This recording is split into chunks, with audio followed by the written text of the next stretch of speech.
We're now in part three of understanding the gospel, where we're looking at the five parts that make up the gospel.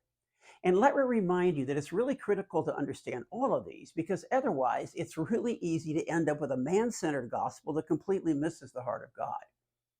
In part one, we started with God, which is where you have to start with the gospel because otherwise it just doesn't make any sense. And we saw that at his very core, God is a God of love who loves all humanity, every single person. We also saw that God is a holy God and that in his holiness, he's perfectly pure, which means he can't have anything to do with evil. He's also perfectly righteous with an absolute standard of right and wrong that he'll never deviate from. And he's perfectly just, having no partiality or favoritism. So that's what God is like. And then in part two, we looked at what we're like, us, humanity. And it was no surprise that we're a whole lot different than God. We engage in things all the time that are unloving, that are impure, that are unrighteous, and that are unjust. But at the core of everything is this attitude of wanting to be independent of God. So we rebel against him and his authority, make up our own rules and our own values, and in essence, we become our own gods. This is what the Bible calls sin, missing the mark of God's standards and putting ourselves and our standards above him. And sin creates a huge problem. And that's what we want to look at here in part three.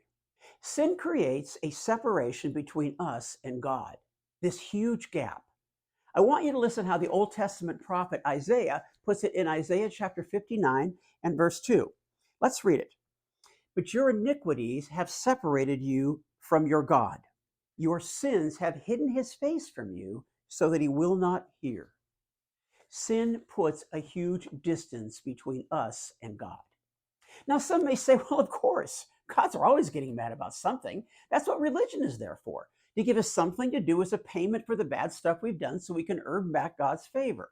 Maybe we'll fast, or maybe we'll give a lot of money, or maybe we'll go on some pilgrimage, or maybe we'll do something really, really hard just so we can show God how very sorry we are. This is all based on the idea that we can earn God's favor by doing something and improve our standing with him. Now, it's interesting that this approach actually appeals to the human thinking of wanting to be large and in charge because then we can control our destinies. It's basically what I'd call an earn and owe mentality. And because we are the ones who are doing something to earn our good standing with God, then we're the ones who get to take the credit. Yay, us. This actually is the basis of every religion in the whole world except Christianity. We'll look at this more later. But the bad news is that according to the Bible, the penalty for sin is not something that can be taken care of with a little penance, because it's way more serious than that.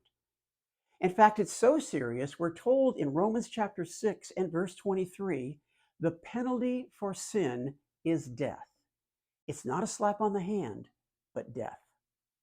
Let's think for a minute about what we mean by death. Death at its very core is simply being separated from life. Physical death is being separated from physical life. The heart stops beating and the body shuts down. But the Bible talks about another kind of death called spiritual death, which is being separated from the life of God. This means that a person can be very much physically alive, their heart is beating, but at the same time be spiritually dead because sin has killed any possible relationship with God. And if we die physically in the state of being dead spiritually in our relationship with God because of sin, we move into what the Bible calls eternal death, being separated from God for all eternity in a place the Bible calls hell. But it gets even worse because the really bad news is there's not a single thing we can do to solve this problem. Not a thing. I mean, think about it. What can you do to pay off the death penalty? If we're talking about the penalty for stealing $1,000 is having to pay back $3,000, well, that'd be kind of hard, but we can figure it out. We can do it. But what do you do to pay off the death penalty? How many good things can you do?